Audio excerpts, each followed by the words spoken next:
गोंडपिंपरी ग्रामीण रुग्णालय इमारत बांधकामाचा मार्ग मोकळा, आमदार सुभाष धोटेंच्या प्रयत्नाला यश।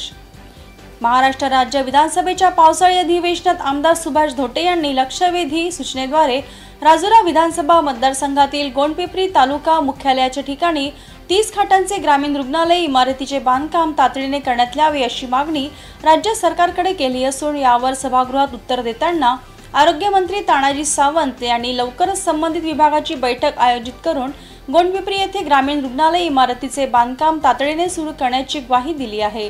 अनेक दिवसांपासून आमदार सुभाष धोटे यांनी येथे ग्रामीण रुग्णालयाची नवीन इमारत बांधण्यात यावी यासाठी संबंधित विविध विभागाकडे प्रत्यक्ष भेटून तसेच निवेदनाद्वारे मागणी केली, मात्र संबंधित विभागाकडून अतिशय संवेदनशील विषयाकडे कमालीचे दुर्लक्ष होत होते।